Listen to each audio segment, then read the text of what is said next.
ओम नमः शिवाय। सभी भक्तों को जय श्री राम। अभी मैंने कुछ समय पहले एक स्वपन सिद्धि की वीडियो डाली थी।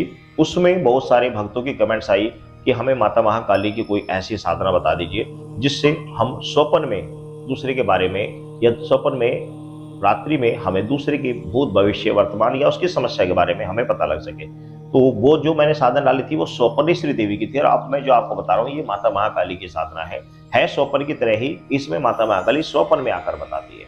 ये आपको प्रत्यक्ष नहीं बताएगी, ना ही कान में सुनाई देगा, ना ही आपको कोई चीज दिखाई देगी ध्यान के माध्यम से। सिर्फ और सिर्फ आपको स्वप्न में दूसरे की समस्या के बारे में आप देख सकते हैं, उसका उपाय देख सकते हैं। तो ये माता महाकाली का बड़ा ही पावरफुल मंत्र है जो मैं बता रहा हूँ। इसके लिए भी कोई अनुष्ठान करने की आवश्यकता नहीं, बिना अनुष्ठान के ही ये भी कार्य सिद्ध हो जाता है। पहले जो साधना बताई थी बहुत अच्छा रिस्पॉन्स, बहुत अच्छे कमेंट्स उस साधना पर आए हैं।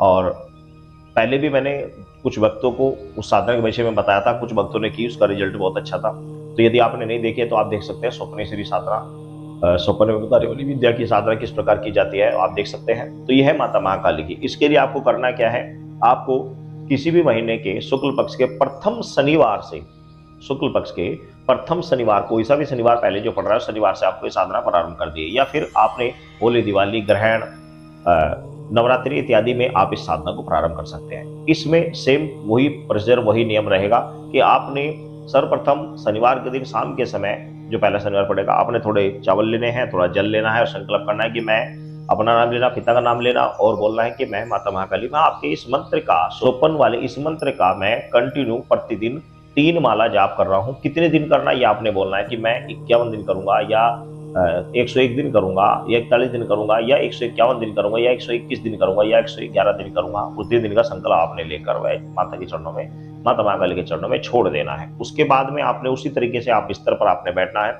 रुद्राक्ष की माला लेनी है और सिर्फ 3 माला प्रतिदिन जाप करना है। 3 माला का आपने संकल्प लिया, प्रतिदिन 3 माला, मैं 51 दिन या 101 दिन या फिर 41 दिन या जितने दिन का आपने संकल्प लिया 3 दिन जाप करूंगा। तो आपने 3 माला का संकल्प आपने लिया हुआ है, तो 3 माला आपने जाप करनी है। बस आपने 3 माला जाप करनी है और निर्धारित संख्या में जितने दिन तक आपने संकल्प लिया उतने दिन तक करनी है। पूरा समय आने से पहले ही आपको स्वप्न में शक्ति आभास करा देगी। शक्ति माता महाकाली का आपको आशीर्वाद भी प्राप्त होगा और माता महाकाली आपके ऊपर अनुकंपा करेगी। लेकिन इसमें कुछ नियम ध्यान रखने योग्य है। वो नियम कौन से है आइए जानते हैं। उससे पहले आप मंत्र सुन लीजिए। मंत्र है ओम ह्रीम स्वपुरावाहित काली स्वप्ने कथमानुका श्यामाकुम देहि क्रीम स्वाहा। इस मंत्र को आप कंटिन्यू 3 माला जाप करें। इसमें नियम क्या रखना है, नियम इसमें ये रखना है कि जितने समय तक आप इस साधना को कर रहे हैं उतने समय तक या तो आप बिल्कुल ही मांस वगैरह का भक्षण बिल्कुल त्याग दें, बिल्कुल ना करना है, आपको करना नहीं है। यदि आप बिल्कुल सात्विक हैं तो बिल्कुल ही सात्विक तरीके से आप लास्ट में जितने दिन का संकल्प लिया उसमें जो लास्ट का दिन आएगा उस दिन आपने भोग देना है माता महाकाली को शुद्ध रूप से। यदि आप बिल्कुल सात्विक हैं, वैष्णव हैं, तो आपको शुद्ध रूप से भोग देना है। भोग में क्या देना है, आप माता महाकाली के लिए नारियल चुन्नी, 16 श्रृंगार प्लस 1 कढ़ाई हलवा बनाकर, आप देसी घी का हलवा बनाकर आप माता महाकाली के स्थान पर जाइए, धूप दीप जलाइए, हलवे की कढ़ाई चढ़ाइए और श्रृंगार चढ़ाइए और आप नारियल चुन्नी माता को भेंट कर दीजिए। लास्ट समय में जब आपके 41 दिन या 51 दिन या 101 दिन पूरा हो जाए उसके अगले दिन आपने ये भेंट आपने माता को चढ़ा कर आनी है। और यदि आप सर्वभंग रूप से यानी खाने पीने वाले व्यक्ति हैं तो आपको रात्रि में तो खाने ये चीज बिल्कुल वर्जित रहेगी, क्योंकि अगर आप इन चीजों को खाकर मुंह दूषित हो जाता है तो ऐसे में साधना नहीं हो पाती। यदि आप गंदा मुंह करके रात्रि में मांसाहारी भोजन करके आप साधना करेंगे तो वो नहीं चलेगी। तो मांसाहारी भोजन नहीं करना और रात्रि में अल्पाहार यानी कम भोजन करना चाहिए, मांसाहारी नहीं करना चाहिए, मांस वगैरह भक्षण नहीं करना चाहिए। करना है तो दिन में कर सकते हैं, रात्रि में शाम के समय नहीं करना है। तो इसमें भी ऐसा ही है कि आपने जितने दिन का संकल्प लिया उतने दिन पूरे करने के बाद में फिर आपने मान लिया 41 दिन का आपने संकल्प लिया, 41 दिन पूरे हो गए तो 42वें दिन आपने षडभंग रूप से ही माता का भोग देना होगा। उसमें मैं आपको एक बात बता दे रहा हूँ, षडभंग का भोग का मतलब यह है कि उसमें यही सब चीज रहेगा, बस उसमें एक दारू का पौवा यानी कि आपने ऐड कर लेना है, दारू का पौवा साथ में आपने लगा लेना है, बस ये रहेगा। बाकी मैं किसी तरह की कोई बलि या किसी तरह की भेंट देने के पक्ष में बिल्कुल भी नहीं हूँ, ना मैं इस तरह का कार्य कराता हूँ।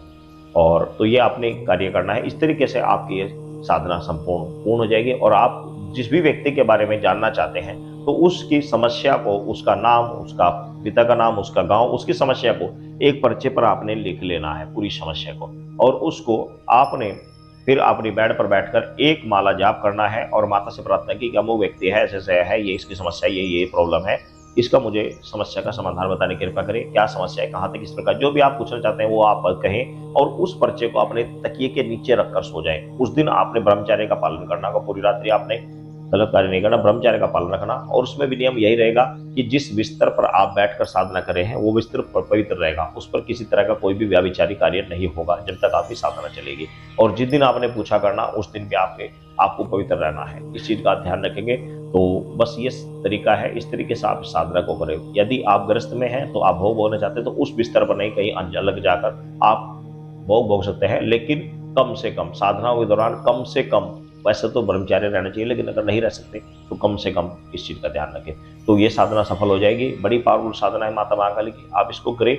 आप किसी भी व्यक्ति को कुछ भी पता नहीं लग पाएगा आपके पास कुछ है या नहीं है। आप दूसरे के बारे में मिनटों में, आप रात्रि में आपको पता लग जाएगा। आप किसी को कुछ भी पता नहीं लग पाएगा आपके पास कौन सी शक्ति है, किस शक्ति के द्वारा आप क्या पूछा करते हैं, किस तरीके से क्या करते हैं। क्योंकि आज का समाज ऐसे ही है, सबको उडंबर, सबको दिखाना, सबको बताना भी उचित नहीं होता। बस ऐसी कोई शक्ति आप ग्रहण कर लीजिए, प्राप्त कर लीजिए। इसका कोई साइड इफेक्ट नहीं है, किसी तरह का कोई साइड इफेक्ट नहीं है। और जब कभी भी कोई समस्या है तो आप स्वप्न में बिना किसी को बताए अपने आप देख ले, किसी को भी कुछ ना बताएं, बस चुपचाप देख ले और दूसरे व्यक्ति में सब कुछ आपको, पूरी डिटेल आपको मिल जाएगी। और यदि आप बताना चाहते हो तो आपकी इच्छा है, अगर दूसरे की समस्याओं को आप बताना चाहते हो तो आपके ऊपर डिपेंड है। मेरे पास ऐसे अभी भी एक साधक मेरे आसपास ही है जो इस तरह के कार्य करता है। वही सिद्धि मैंने आपको बताई, वो भी ऐसे करता है, लोगों की समस्याओं को पर्चे पर लिखता है और रात्रि में शक्ति से पूछकर उन्हें अगले दिन बताता है कि भाई ऐसे ऐसे की ऐसी समस्या थी। तो इस तरीके से आप भी कर सकते हैं। सभी भक्तों को जय श्री राम।